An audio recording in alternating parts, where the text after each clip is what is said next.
il a l'air de vouloir d'une chose et son contraire. D'abord, il s'engage à parler, à dire toute la vérité, mais il dit tout ce que le capitaine Dadis a fait.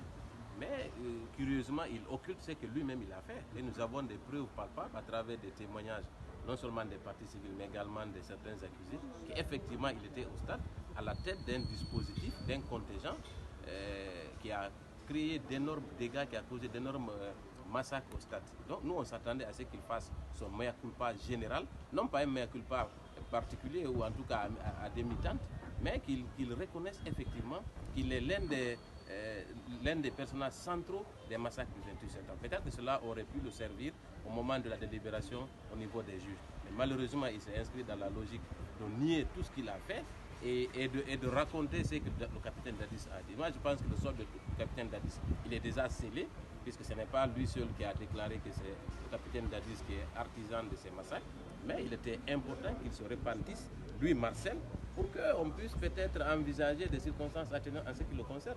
Mais malheureusement, c'est le même Marcel. Vous savez, l'habitude à la peau dure.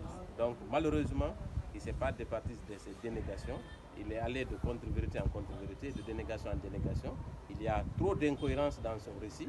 Mais ce que nous retenons, c'est qu'effectivement, en tant que maillon fort du régime du CNDD, il confirme qu'effectivement, le capitaine Moussa Dadis Camara est l'artisan et l'alpha et l'oméga des massacres du 28 septembre. En ce qui le concerne, nous maintenons toutes les accusations qui sont portées contre lui, libre à lui de nier ou de les confirmer. Ce qui est important, c'est surtout son incohérence qui a été révélée à cette part. Donc vous êtes sur votre peine. Exactement, nous sommes assez déçus du fait qu'ils ne reconnaissent pas ce qu'il a réellement fait. Parce que les gens l'ont vu. Il a menacé les leaders. Aujourd'hui, il se transforme en sauveur. C'est assez pathétique. Mais nous comprenons l'homme. Il veut exister sur le plan médiatique. Mais cela ne pourra pas le servir. Puisque de toutes les façons, les faits sont têtus.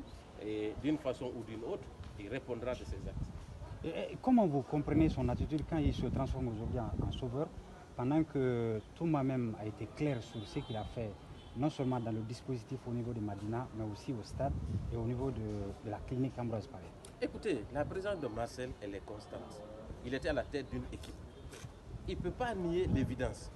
Toutes les preuves confirment effectivement qu'il est allé au stade sur instruction du capitaine Moussa Dadis Camara. Il a perpétré les massacres pour satisfaire son mentor. Parce qu'il a participé à la conquête du pouvoir, à l'exercice. Il fallait absolument tout faire pour maintenir le capitaine Dadis au pouvoir. Donc, de ce point de vue, il a fait ce qu'on attendait de lui. Il est allé massacrer au stade. Et le reste, vous connaissez l'histoire. Est-ce que cette nouvelle sortie ne l'enfonce pas davantage? Écoutez, ça l'enfonce davantage et ça démontre surtout sa mauvaise foi. Mais ce qui est important, c'est le fait qu'il a confirmé effectivement le cas du capitaine Dadis. Et pour vous, qu'est-ce qui peut bien amener Marcel à faire son équipe? Écoutez, je pense qu'il peut y avoir plusieurs raisons dont j'ignore. Merci beaucoup.